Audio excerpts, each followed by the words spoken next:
Hell, undoubtable and endless. No, that's not quite right. I mean, yes, it is correct and true, but you last heard from Gunnar Faust, who is still yet contained within reality. I, Yoni, felt it prominent to take over in relating this all to you now, that I may again be held accountable for my word. While Faust is a fine and decent fellow, indeed, he even shows kindness unto a corpse like myself. He, however, is notoriously lewd of thought. Further to his credit, he does not seem to be innocent of mind and tongue. I've not once seen him talk down or salacious with another living being, that is, before a niece. I might suspect that this woman had also been fiddling in Faust's mind during some or all of our playful odyssey. He had told me no less than 10 times that she could read our thoughts, and I tend to believe in this scout's gut feelings, even while he's intoxicated or possessed, which is another thought that amuses me, lest I digress. Not having Faust's journal on hand, I can't be certain that Spider Hag didn't interfere, but he never once set it apart from himself, so far as I can tell. I'm no more reliable than Faust in the regard that my brain is dead. All I can recall from before I returned was the endless expanse of hell, as though it had always been, every manner of rank and file, of row after row of souls sitting upon many dark and oppressive stone slabs. I was of reasonable mind the entire time. I could stand and walk around and cast spells and talk, but my legs asked me why, and the floor ran against my feet with every step and sank down whenever I stood still, and my voice was eaten from the air by the endless walls of stone. I was without prophecy and disillusioned. This was my life as much as I can recall, though it lasted such an unbearably long time that I am proud to have remembered my own name. Once I'd resigned myself to my afterlife, or I suppose twice. I realized finally that time was no longer a factor. This did not allow me to enjoy hell, but it did keep me comfortable in a world where time did not exist. A world without dimensions that feeds on purpose until you are left with only reason. Then, when all I had left was reason, I took to casting spells. I had two options available to me, or rather much more than that, but there was no use in trying to start fights. I imagined a moment, as if in a dream, where I had to rest my body after casting so many spells in order to protect my mind from the strains of bending reality. It was a dream so convincing that I thought it must be real, but here I found no resistance to casting them ad nauseum. So stood I, fighting a force that was not gravity, though seeming twice as suggestive. My arms were heavy.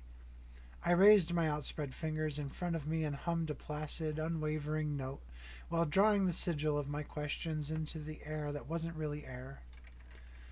I began with the most useful of my divinations, which transformed my inscribed questions into threads of truth that did comfortably slip into my mind, projecting visions onto my memories.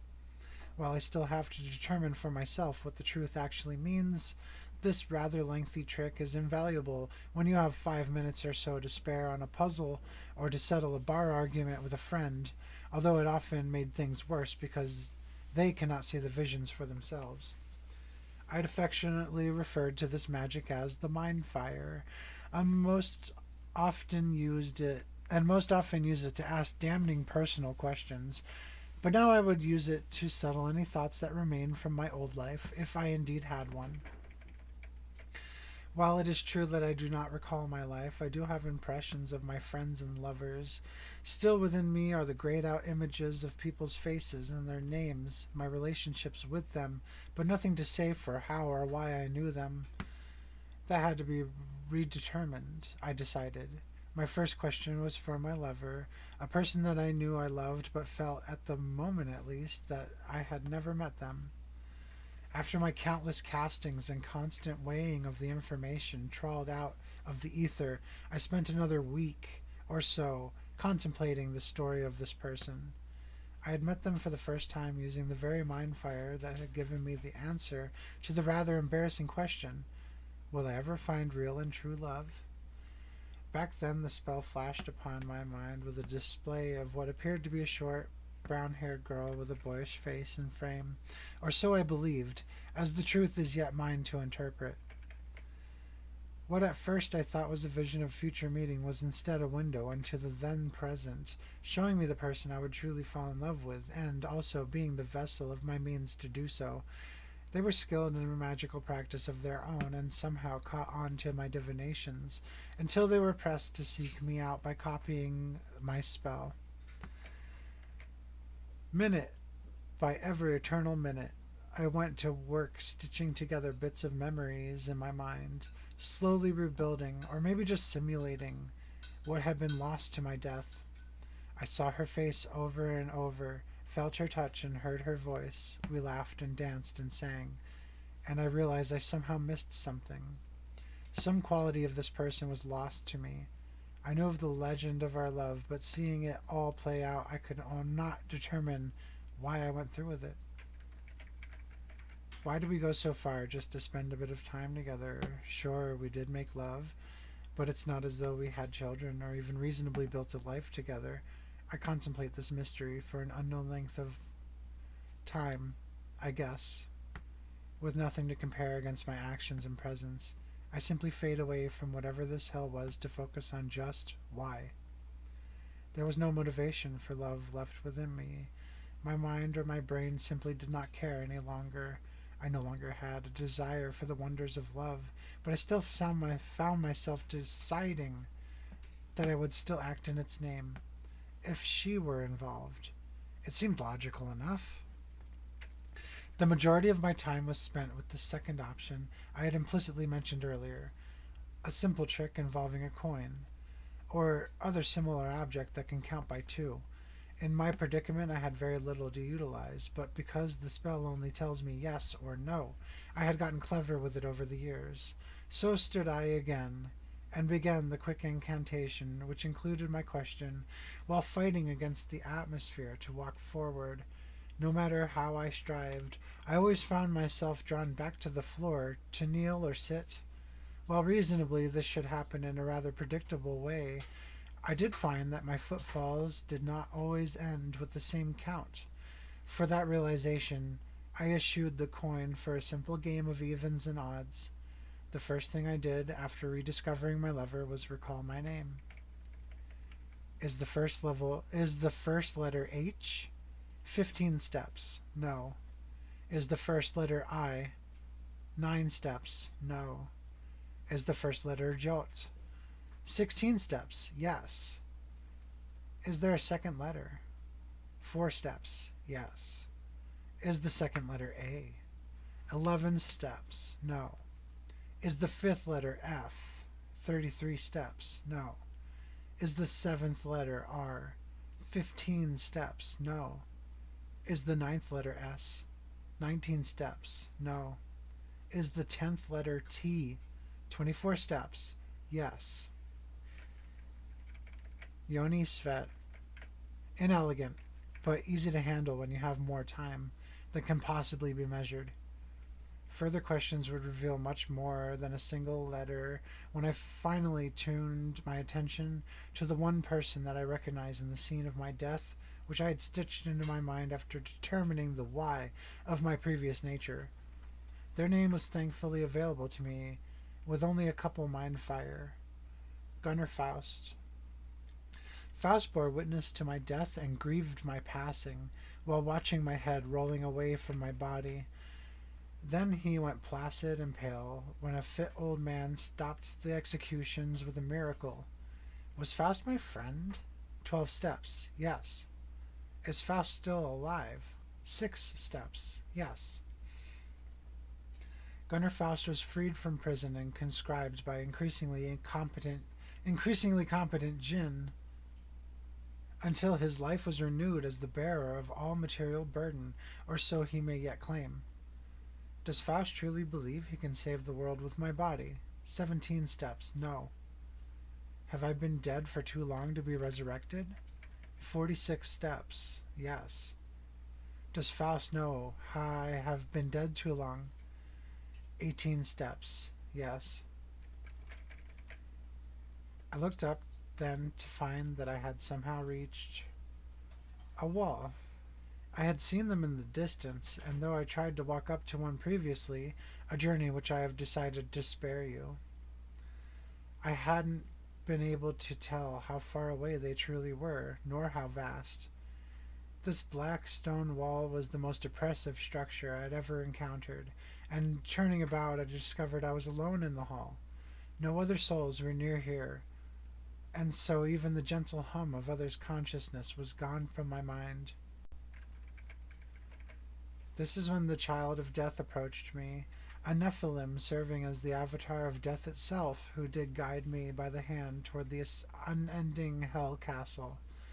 His deadly pale face made no expression as he floated a few inches off the floor, dressed in heavy belts and chains that weighed his arms down and made him appear as though he were chained to the floor in spite of his levitating.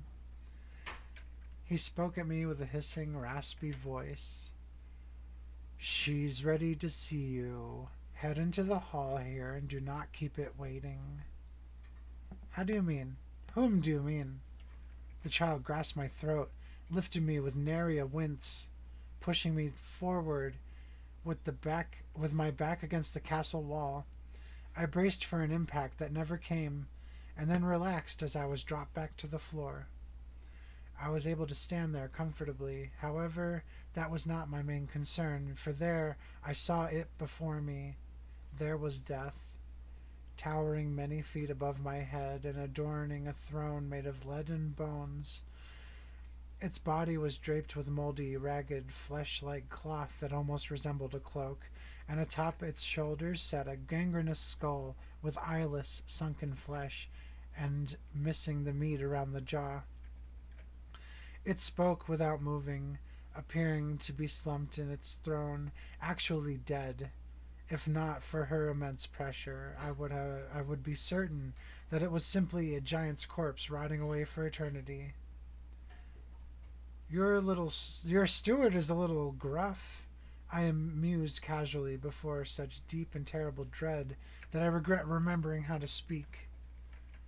"You have been exploring my castle for so long a while, and your magic causes a stirring in my halls. I take it you are enjoying eternity." I wasn't sure how to respond. I don't know what I enjoy, to be fair. Eternity seems fine, though I have little to compare it to, and even less to want for aside. Even without eyes, even without moving, she stared down at me as one stares at a pest crawling across the floor of their house. I winced at the thought of being crushed and swore I could feel the pressure of its robe-tangled foot on my body. "Your friend is about to make the mistake of a lifetime. Gunnar Faust intends to resurrect you, but you are already here and so cannot be saved." "The mistake of a lifetime is failing to resurrect someone?" "If you had gone to any other hell, then that would be the end of it, but I always intend to increase my legion. When the resurrection fails, my avatar will be there to tempt Gunnar Faust into making a deal for your soul. If he offers me a holy relic, then I will grant him the use of your soul, but giving up the object of power of another deity will push him further from such and closer to me." "Giving up his right to an afterlife?" I concluded absently. "Faust isn't religious, though. I sincerely doubt he has access to something of holy importance." Death's unmoving form made a sound much like a chuckle. "Never you mind such details, child, for I am unerring and timeless, for I am the only truth in your reality. As such I have seen the end and know its relation to now and before." I pondered in silence, trying to make sense of this eternal moment, while Death's body sat uncomfortably slumped in her throne. The endless halls and oppressive walls that I knew of my afterlife were gone from here, replaced by a vast darkness that seemed to draw me away from my mind. The stone floor was still here, though, and in this room that was not a room there sat many souls I had not yet seen. "These must be your favorites if they're seated in your throne room." I bring here only those that can serve as my avatars. These are they who are closest to death and utmostly exemplify my being. Turning back to face her, I at first considered that I might be worthy of death, but concluded that it simply needed me nearby to complete its dealings with Faust. Why am I here exactly? As you might understand, I and my people abhor waiting blind. The dread returned with greater volume as Death's body lurched forward, holding out a massive bauble of clear and brilliant crystal. Its rotting paw, larger than my body, set the orb down before me. Peer into this jewel and you will see your approaching fate. I did so, and the underworld grew dark around me as I gazed down upon the brightness of a brilliantly clear ocean. Faust and two others were sailing a tiny vessel across the sea. They looked tired and hungry, but one dressed in rags had his face obscured and his aura glowed very brightly. It gave me a headache to look at him, so I turned my attention back to Death. This does give me comfort. I thank you. It is foolish to thank Death. Mine is a thankless task to undertake. I'm unsure how much time had passed. I looked back and forth between Death and the image of reality shown to me. Each time I checked in on Faust, it seemed much more time had passed than what I had spent looking away. I was growing tired of these inconsistencies and eventually settled on focusing on the bauble, finding Faust and the others in the darkness among the waves. Faust was standing at the bow of their dinghy, with his hand up to his face. He peered out across the waves through a small gap in his curled index finger. I can see the break in the horizon. We should see land by dawn. Faust informed his meager crew, a pale blue youth and a faceless herald of searing light. The bright one waved his arms and spoke holy words that stung like the ring of metal in my ears. With a dazzlingly bright flash, there appeared food and fresh water for each sailor aboard. Faust turned about and sat right where he once stood. Taking up a wooden plate with a seared fish on it, he pulled some of the meat off the paper-like bed of deep pink scales and put it to his lips. The blue kid talked about some goddess, and the one I couldn't look at responded gruffly. I'm only here because you asked the church for help. If it wasn't for the sake of the world. He didn't finish that thought and instead drank some dark liquid from a bowl. Maybe soup, but I prefer to look out to the horizon, where Faust declared would be landfall. I could only see so far before an edgeless nothingness obscured everything beyond.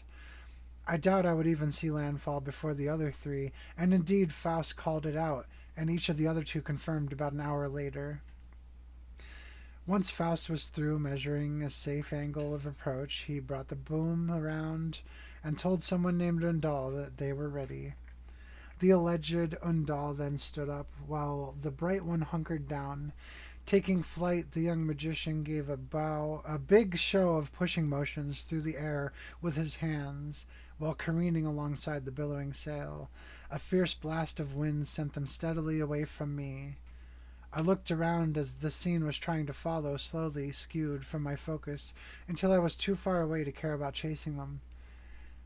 I stopped my pursuit and watched them disappear beyond the range of the sensor, lifted my head up to blink for a second or so, and then peered back down at the docks of Thriss in late morning.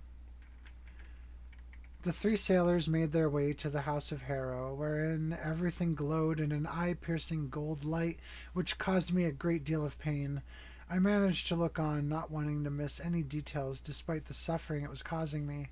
The trio entered the resurrection chamber and laid out their offerings. The priest prepared the ritual, activated the trigger, and then everything froze in place. I watched closely, unable to comprehend what this meant. Nothing moved. The image was completely static. I looked back to Death for the first time in over a day, asking, "Why has it stopped? Something is wrong." It is time for Gunnar Faust to make his decision. We in the underworld are not allowed to view these critical moments until they have come to pass. That's terribly inconvenient. What if they don't have a relic? What if they say no? What? Enough of your trifles, child. Even while your friend gets to choose, I do trust that he will follow through. The people of your plane tend to go with the comfort of familiarity, even if approaching such would seem new. Eternity is ever awaiting your return, Yoni Svet. I was about to remark about this being the first time death had uttered my name since my, um, death. However, it was at that very moment where I opened my eyes and attempted to breathe. Bewildered, I had only one question, one questioning thought. I'm surprised, I gasped, struggling to get my lungs working, that you actually had a relic. So it had come to pass that we made our way back to Thriss. After the attack on Steady Flintlock, after negotiating with Anise, after making the trip back across the desert once again, we found ourselves at the edge of town. Anise and I were ahead of Faust and Undal, but she did not once offer a conversation, and I wasn't mentally prepared to start one on my own. When she stopped talking, I stopped with her to let our companions catch up. Stopped walking, not talking. When she stopped walking, I stopped with her to let our companions catch up. The woman explained coolly, I'm going to my brother's shop. Don't follow me there, but feel free to stop by after an hour or two. I have to return some things I borrowed. Undal huffed in response and flew off without a word while Faust had held out his hand. You promised me platinum sovereigns. Anise gave Faust a bag of coins and headed toward Marshall's shop. My friend turned to me and bade me to follow. We're going to the Flagon. It wasn't long after we had drinks in our hands that a familiar voice called out from the back of the tavern, a familiar bearded face bound over some chairs to wrap us both in a great dwarven hug. My boys, it's been forever. How have you been and what you drinking, lads? And the two of us could only manage a surprised, questioning gasp. Papa Durbar? The old man bought us a couple of rounds and we talked of our journey, washing away our cares with some mead while making Faust chuckle and moan and roll his eyes and slap his knee at all of our strangeness and wonderful pratfalls, as he put it. Let me ask you a thing about that woman, though. She does seem a bit off in it, even more out of place than Yoni's new skin. We don't know much more than we told you, I explained. Explained to Faust with a semi-sour tone. Even seeing her bare ass, you don't know anything else? I'm concerned for Marshall. She's been using his name and calling her his sister. And he's calling her his sister. Of all things, it just bugs me thinking that she's going to be following you across the earth, knowingly getting in your way. It's something we just have to accept, I'm afraid. I know we can't beat her. If she felt like it, she could probably kill us with ease. Yeah, it's too bad that the conflict fellow you're talking about didn't follow you out here. I cannot say I blame him, though. If I had a chance at some giant green pussy, I might take over some adventure to who knows where. Faust couldn't help but laugh, and I choked a little on a sip of mead. Faust was like a father to us, but always had a way of carrying on like a brother. There was a time long, long ago when he, Faust, Marshall, and I spent entire nights drinking, telling jokes, and sharing the stories behind the spoils we brought home. I pondered it with a bitter taste in my mouth, all at once hating the idea of doing nothing, and relishing in the memory of every day having some new thing to talk about in spite of the constant desert on the ocean scenery. We finished up our mead and stepped outside to see that the sun was still high in the sky. Papa Durbar lifted his magical mug and spit on the ground, some sort of superstitious good luck charm that he was fond of. He sloshed the mug around until it overflowed a little and then finished the whole thing off in a few seconds. I was always amused by that part, because he made sure to spend at least 20 seconds drinking and not a moment longer. Boys, when you're ready to leave, let me know. I want to see some of this adventure and get a close look at that all-weather girl while we're at it. I'm gonna get some things ready and bid adieu to my boy Marshall. I felt a little comfort in that notion, and so Faust and I went to All Weather Goods. Inside the shop, There were the usual familiar masks and unfamiliar trinkets lining the walls, and Marshall, waving and smiling friendly like. "Hello," he said in a sing-song manner. "How's it going? You're looking a little pale today, Yoni." "I'm going for a new look."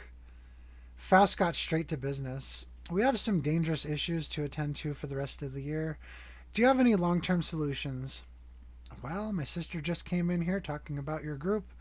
I'm not sure what it's all about, but she returned my key saying that it didn't help her at all. Pretty rude if you ask me." "I'm sure it's a fine key if you made it. Anissa's probably just trying to stir you up," I reasoned. "It's not rude to me, it's rude to the key." "What?" asked Faust. "What?" I agreed. "What indeed?" Marshall smirked.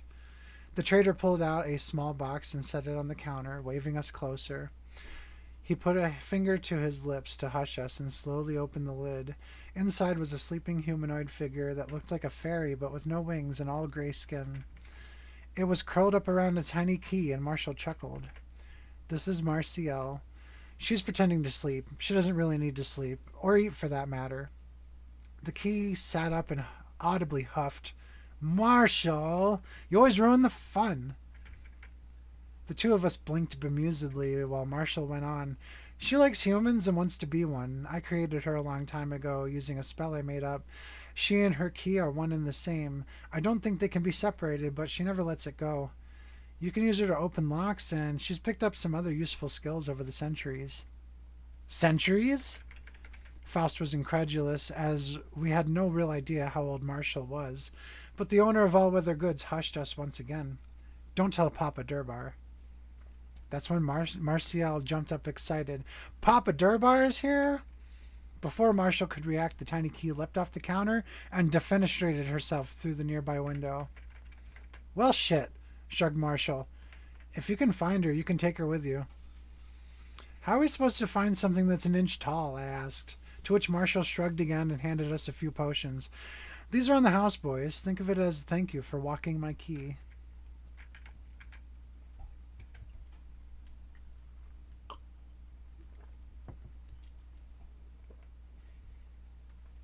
We split up to search for Martial while Undal was sitting in a tree just outside town. With his back against the trunk and his butt on a branch, he gazed up into the sky unblinking and considered his position in life. He thought about Sayarasi, his previous mistress, and how he once swore fealty to her. He thought about Alavine and how quickly she gained his allegiance, as if unlocking his mind and changing its contents, like one exchanges clothing from a chest of drawers. Then his mind turned to his old life, that of a half-blooded drifter concerned only with collecting magical trinkets to sate an otherwise meaningless existence. Maybe I should just get back into the business. No more seeking the favor of Dijin nobility. No more worrying about where to sleep or how I'll eat. Just tracking down magical items and selling them for ridiculous mountains of coin. He raised his hand and waved it in front of his face, somberly weaving a spell that reveals magical auras, and expecting nothing. It was only after a rather impressive aura crept into his view that he gave pause and looked down at Martial. Undal immediately sent a fireball to explode upon the wall nearby. At that same moment, the sentient key was sprinting away from her shop toward the edge of town, determined to find Papa Durbar. Moving as quickly as possible, she could barely cover 20 feet in a minute. But neither did she ever tire unless she wanted to fit in. Her eyes were keen and her step was light and certain as she scanned the grass-addled horizon. Martial was making her way toward one of Papa Durbar's drinking spots. However, she didn't wish to be followed. People are desperate for secrets, she thought to herself, before taking a sharp left turn, dashing on for 3 feet, and then digging in the head of her key to sling herself to the right, finally leaping into the airways to throw off pursuers. If anyone had seen this, they might have caught the faintest glimpse of her as she sailed above the tops of the overgrown patches behind Marshall's house like a mouse learning to jump. I'm not entirely sure if mice can jump, but that's what was said by passers-by that weren't aware of her. "We've got jumping mice around here," they would say. They're getting quicker this year. They used to only make it to this over the stoops, and lately they've been clearing the eaves." With her truest stride, Martial reached the city limits, which was marked by a number of small walls facing in particular directions to force would-be invaders to take the surrounding hills or storm the shore. These walls were often repaired once every couple of decades by a wealthy donor interested in gaining reputation around the port. This particular wall did not bear any plaques of dedication. But if it did, the name would read Alexander, thought the key. She leapt up, striking her key into the wall and launching herself vertically. With just two more strikes and a little shimmying, she got over the edge and landed cleanly on the other side. Then she threw herself on the ground, scuffing her chest a little and getting dirty. Oof! The little figurine called out pedantically, pretending to falter in a show of support for her fellow human beings, and deciding that she did pretty well. They won't think I'm not one of them if I do just like that, she suggested to herself, and then dashed ahead toward the great tree in the distance. After a few more feet, she let loose a sudden and thickly impressioned oof! A sudden burst of fire erupted from the wall, startling Martial into a leap at a much more impressive distance than her key-throwing maneuver earlier. She took cover at the base of the trunk behind one of its thick roots. This is where Papa Durbar drinks in the early evening, but he doesn't seem to be here. What can I do? What do I even do? If they found me already, then my pursuer must be a mage. I hope it's not those bastards from the outworlds. Undal stared down the trunk of the tree, sticking upside down to the branch he was on and pondering what he was looking at. I can't see it, he remarked silently. But it's some crazy transmutation with a conjured creation. Who even does that? Who thought that was a good idea? The Djinn scratched his azure chin while he walked down the trunk of the tree and bent over to peer into the corner of the tree root where he saw the key's body, placidly gray and cut like the slender body of a young human girl, but oh so incredibly small. What are you doing? Asked Undal. Djinn! Shouted Martial, and she brandished her key like a short sword, ready to defend herself. As her assailant motioned his hand toward her, Martial swung her body around in a lariat which brought the head of the key across an impressively wide arc, slicing into his palm near the root of his thumb. Undal winced and looked at the wound, which bled a little. Why did you do that? That really hurt. Undal held a finger to his cut and healed it closed. The girl's expression softened. Martial relaxed her pose, but kept her free hand on her hip. Are you an assassin from the Elemental Fire Palace? No, I'm not that kind of djinn, he replied plainly. I'm part human as far as I know. Martial gasped dramatically and marveled at this stranger, resting her key on her foot and clasping her hands together at her chest. When she was finished with her display, she offered her hand with a friendly smile from which her form temporarily expressed teeth. The half-blood Djinn smiled back at this, almost on cue, and then picked her up. My name is Undal, and you? Martial, pleased to meet you, she replied while sitting in his palm and slapping it with her hand. How much would you say you're worth? What do you mean? She put her wrist on her chin and quizzically tapped her seeming lip with an index finger after asking. Oh, I mean, do you know what you are? She thought about it for a few seconds. I know what's going on here. This guy's a treasure hunter. I'm on to you, she began slyly before springing to her feet and ridiculing. Grubby! The fearless Martial stood in the hunter's hand and raised her key, edge on at the Djinn's face while he analyzed her material worth and apparent functions. Can you unlock a door? I can unlock any door, or window, or anything with a lock. Her defensiveness dropped from her stance and was raised instead in her voice. Well, that alone means you're worth several hundred gold. Ha ha ha, she crowed sarcastically. Try several hundred platinum. Undal's palm wrapped itself around Martial's form, pinning her instantly. Help, help, Marshal! Her cries could be heard clear out to the wall and beyond the trees, but no one was there to hear them. Help, help, Anise! Hey, how do you know that woman? She's my big sister, and she's going to kick your ass, Blue Boy. That's great. That's just like her, Martial thought proudly. Undaw sighed heavily and tossed her aside. What a waste. Hey, screw you, slut. Do you even know what you're saying? Kinda. A long and terrible silence followed, which had to be broken. Papa Durbar said that to someone who told him a lie. Oh, whomever that is sounds like a lech. No, he's a dwarf, she replied with unintended bluntness.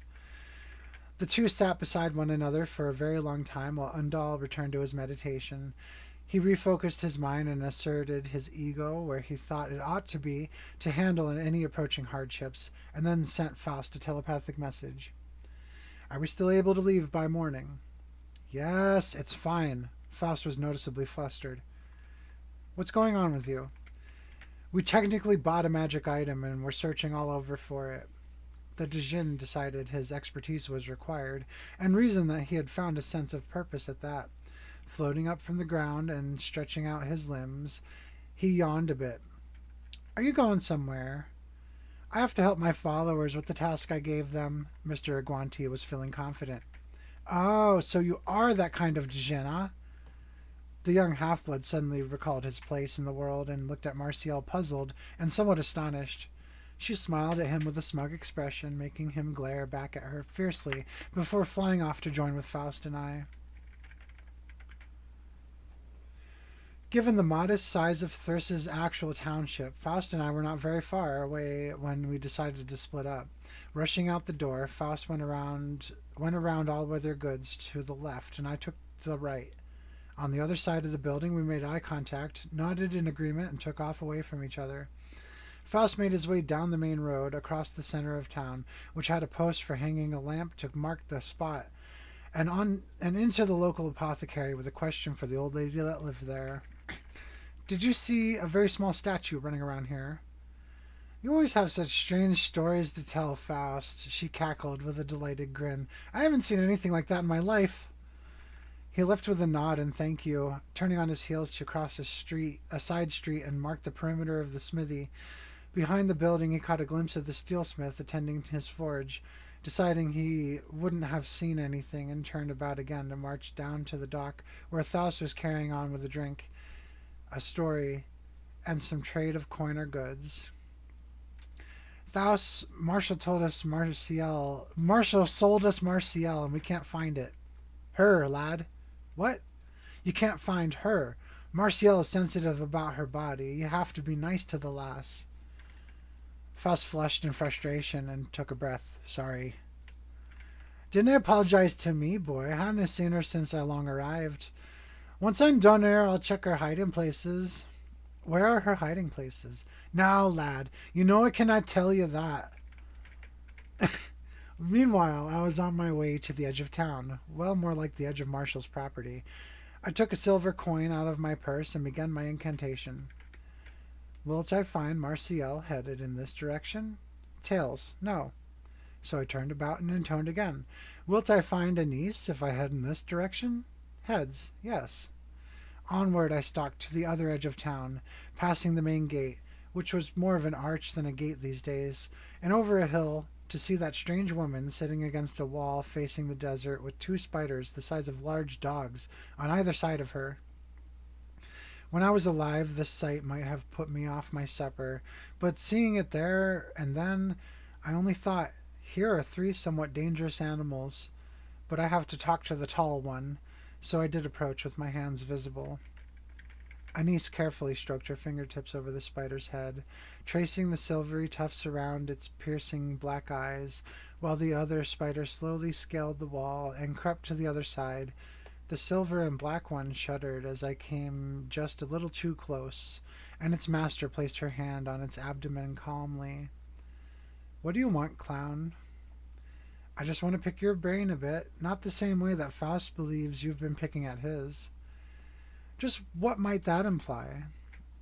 She was very confident, probably certain that I was cornering her, although with pets like these I might be so confident as that. He thinks you've been reading his thoughts. He's clearly paranoid. Or does he always make strangers undress for him in the desert? Honestly, that was a first. I don't think you're his type, though. So it's not as though he had some nefarious idea. Oh, Then he is more into timid women? I didn't answer her, thinking to myself, really, he could use a strong woman in his life. Can you read my mind? I'm not interested in playing games, she responded after focusing her gaze upon me with a glare of intensity. We lost the aid of our holy man. I'm not interested in offering you hospitality either. She was a quick thinker, mind reader or otherwise. I motioned to have a seat, and she gave me the courtesy of pointing out a sizable rock where I could plant my rear. Her ring-striped pet slowly adjusted one leg to bring my form under the gaze of one of its eyes. Are you planning to ride with us? I will be watching from a great distance. If you think you've escaped me, then it is a sure sign I am still nearby. What if we get into trouble? Then you will be in trouble. If you fall into a pit, then the pit will be filled, for example. How are you going to stop us? It was suggested that I destroy that painting you're carrying around, but I think it will be useful to me, so all I really have to do is wait. Alavian told me that her sister will want to kill us. Sayarasi told me not to kill you because the servants of rival Jin make for good subjects. Ah, I'm glad I won't be around for that part. Her eyes narrowed at me, and her tarantula friend bristled while making a low, rumbling sound. I didn't move or speak for a while until she decided she had to do so herself. If you're thinking of running, you will need to escape more than this planet. My good woman, I will escape this very plane of existence. Is that a fact? Then you had better live a quiet life after such a time as that. I don't like working for common folk from the plane of elemental fire, never mind the primeval's daughter.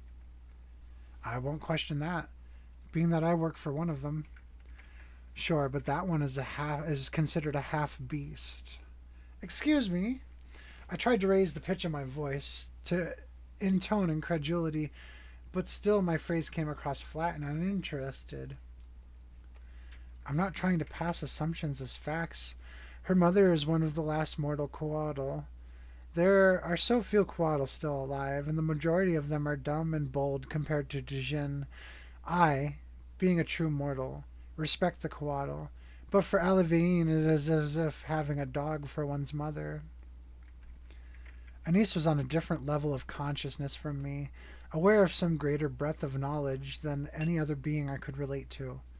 Well, maybe not death, actually. She was grooming out her pet's mane, laying the bristly hairs down to cover its rear and gently inscribing a symbol I've never seen before by weaving the hairs with a deliberate stroke. Her own gaze remained stuck upon me, however, and I thought I would feel her pressure, but it never came. We waited together like this, not saying anything or even reacting to each other. Every other member of our austere posse would wince or fidget while talking to her, but I felt no urges and had no notions. I suppose it's best that I assume she won't kill us in our sleep, but I'm just going to leave for now. She still sat motionless, unflinching.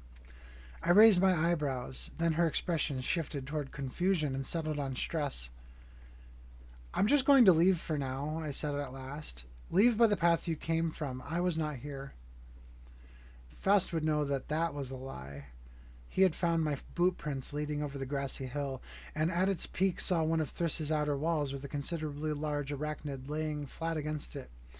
Dropping down to his hands and knees, the well-traveled Faust crested the hill just enough to see 3 legs on the boy's hind and left sides.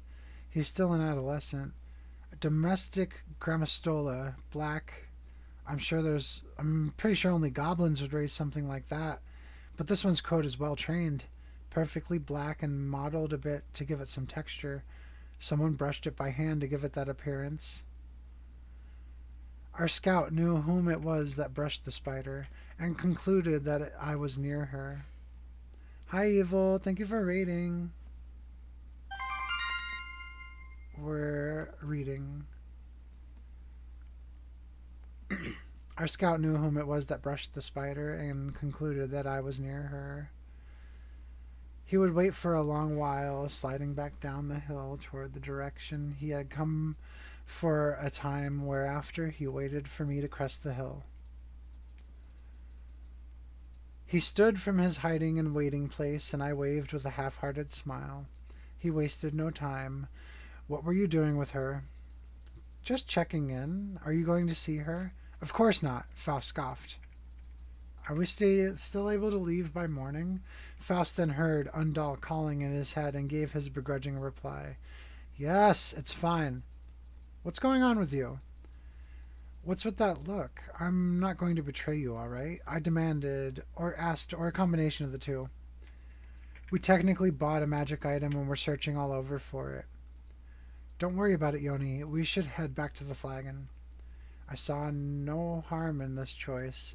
We found our way over the tiny Sahel into town, while who should be showing up at the old tree outside town for a drink but Thaus Durbar. He was chuckling to himself as he sat down in the crook in the roots, which supported his back very nicely. Martial climbed up into his lap and jumped up to the rim, taking a deep sip of the dwarf's magical cup. Papa Durbar smiled down at Martial, who hiccuped, pantomiming a drunk swagger while checking the man for approval at her revelry. He smiled and nodded. She giggled and went for another sip. Then Thaus closed his hand over the edge, sealing the key inside, where she sank to the bottom and pouted over crossed arms.